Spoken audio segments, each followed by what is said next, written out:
Assalamualaikum warahmatullahi wabarakatuh. Salam sehat, salam semangat membangun desa, salam Merdesa. Kembali berjumpa dengan channel Merdesa, channel yang akan bicara tentang desa, tentu dengan segala dinamikanya. Rekan Merdesa dimanapun Anda berada, setelah kita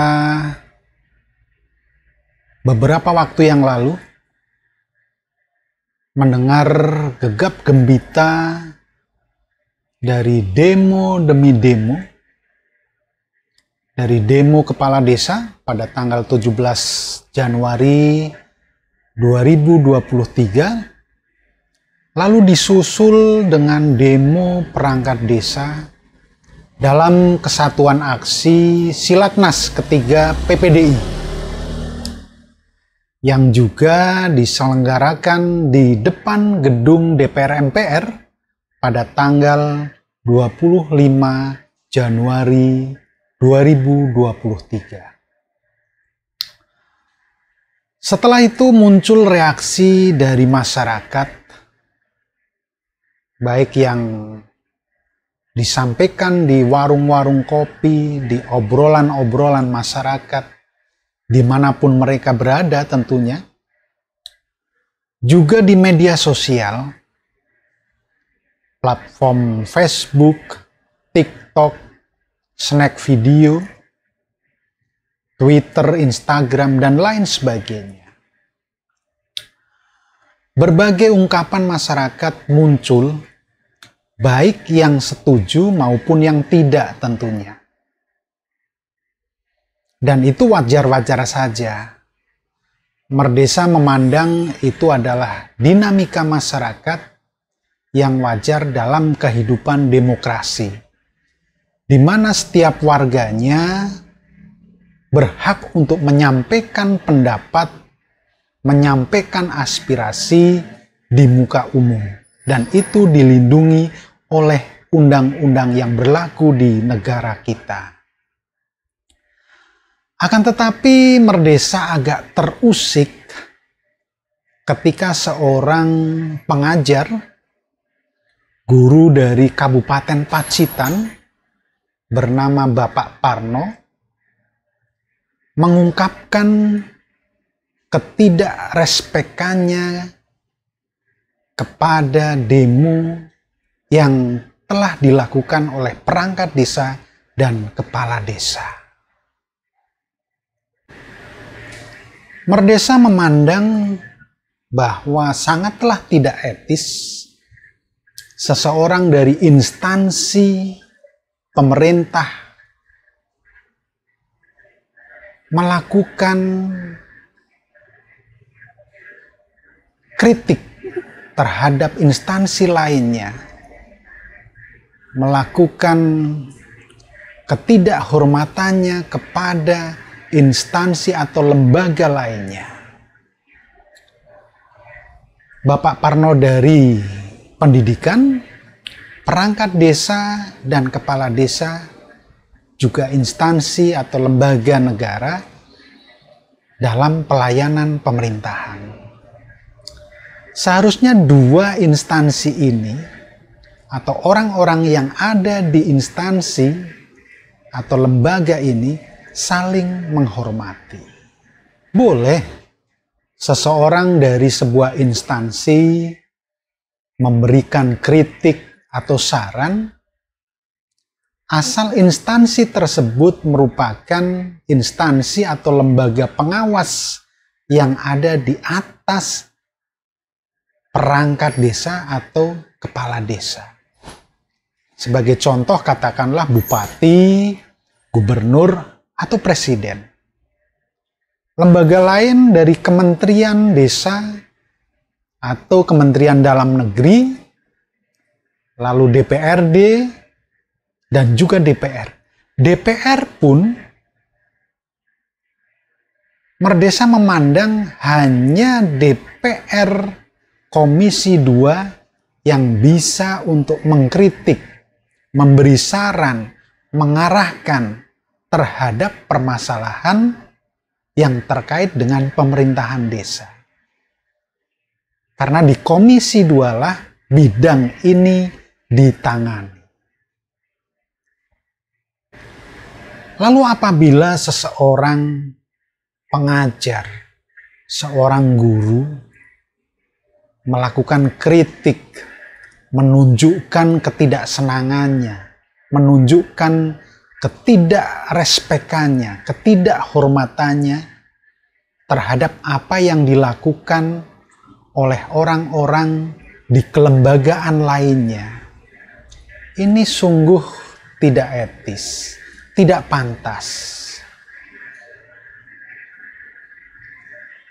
Karena apa yang dilakukan oleh perangkat desa, oleh kepala desa, Merdesa memandang bukanlah perjuangan satu orang atau perseorangan. Akan tetapi mereka menyuarakan apa yang dirasakan oleh perangkat desa lainnya.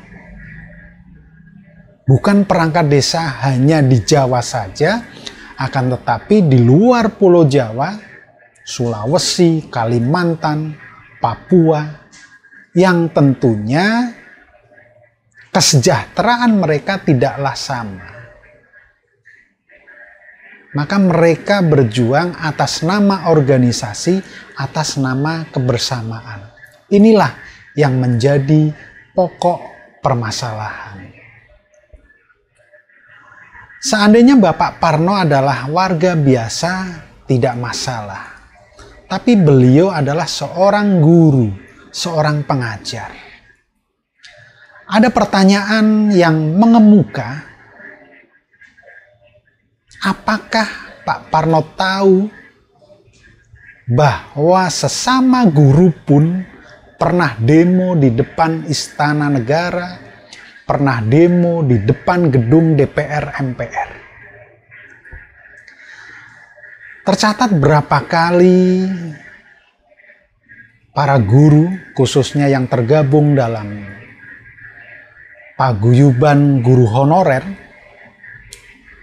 karena terus terang saja dunia pendidikan kita juga tidak sedang baik-baik saja. Ada permasalahan yang silih berganti muncul, terutama terkait dengan nasib para guru honorer. Apakah Pak Parno tahu demo demi demo yang guru honorer lakukan?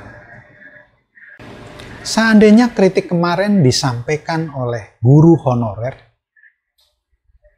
yang tidak pernah demo ke Istana Negara dan DPR, mungkin sah-sah saja.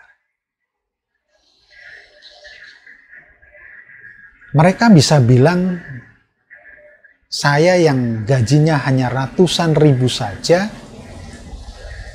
tidak dapat siltap, tidak dapat tunjangan dari tanah bengkok, tidak pernah demo.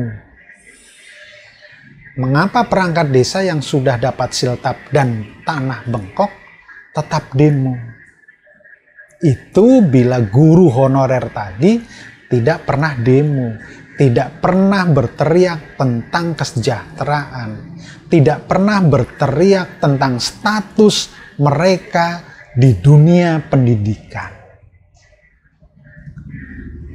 Apakah Pak Parno menyadari akan hal ini? Lalu atas demo demi demo yang dilakukan oleh guru honorer yang secara maraton di daerah-daerah hingga puncaknya yang dilakukan pada bulan Juli di DPR MPR, terakhir juga Oktober pada kesatuan aksi menolak Omnibus Law. Di situ juga hadir para guru honorer. Apakah Pak Parno terusik lalu juga akan bilang mengajar itu tugas mulia, mengajar itu pengabdian, maka pengajar yang demo, pengajar yang berteriak tentang kesejahteraan, maka pengajar tersebut mentalnya buruk. Beranikah Pak Parno mengatakan hal seperti itu? Pak Parno seakan-akan melihat masalah yang luar biasa pada perangkat desa, pada kepala desa, tapi tidak melihat permasalahan di depan Pak Parno sendiri, yaitu dunia pendidikan, di mana banyak guru honorer yang terlunta-lunta nasibnya, di mana banyak guru honorer yang tidak tahu kepastian statusnya. Terlebih bila dibandingkan dengan kondisi perangkat desa, kepala desa yang ada di perbatasan, yang ada di pedalaman. Apakah Pak Parno tahu betapa seorang perangkat desa harus puluhan kilometer hanya untuk mengurus sebuah surat untuk warganya? Apakah Bapak Parno juga tahu kalau perangkat desa itu 24 jam harus siap, bahkan dini hari baru merebahkan tubuhnya di tempat tidur, diketok pintunya untuk mengantarkan warganya yang harus melahirkan, yang harus mendapat perawatan di rumah sakit. Ini yang Pak Parno harus mengerti, bahwa ada perbedaan kesejahteraan antara perangkat desa yang ada di Jawa dengan yang ada di luar Jawa. Jangankan yang di luar Jawa, di Pulau Jawa pun kesejahteraannya berbeda-beda. Ada desa yang punya tanah bengkok, hingga tunjangan mereka agak lumayan. Tapi tak sedikit perangkat desa dan kepala desa yang memimpin bertugas di desa yang tidak ada tanah bengkoknya. Bayangkan desa-desa yang di pesisir yang terkena bencana rob. Tanah sawahnya terkena air asin, tidak bisa ditanami. Mereka akhirnya menggantungkan diri mereka hanya kepada penghasilan tetap. Itu pun tidak dapat dicairkan tepat sebulan sekali. Terkadang mereka harus menunggu 3 bulan, bahkan ada yang 6 bulan dan 9 bulan, tergantung daripada kemampuan pemerintah daerah dalam mencairkannya. Sangat berbeda dengan guru, terlebih guru PNS seperti Pak Parno. Setiap bulan gaji langsung masuk rekening. Guru terjamin akan jaminan sosial ketenaga kerjaan, jaminan kesehatannya. Sudah punya gaji tetap, ada tunjangan kinerja, ada tunjangan untuk anak istri, ada peningkatan karir yang otomatis juga peningkatan atas gaji. Ada golongan-golongan. Perangkat desa apa? Yang baru masuk dengan yang sudah berpuluh-puluh tahun mengabdi, apa yang ia peroleh sama. Ini pengabdian. Lalu perangkat desa yang di pedalaman sana, coba kita bandingkan dengan guru yang ada di pedalaman. sangat nyaman guru yang ada di pedalaman. Selain pendapatan-pendapatan yang diperoleh yang tadi saya sebut, ada insentif khusus untuk guru-guru yang mengajar di pedalaman. Apakah perangkat desa yang di pedalaman mendapatkan? Apakah perangkat desa yang ada di daerah perbatasan, yang jalannya rusak parah, yang harus mengurus surat, hanya selembar saja butuh berpuluh-puluh kilometer, lalu mereka mendapatkan insentif khusus? Tidak.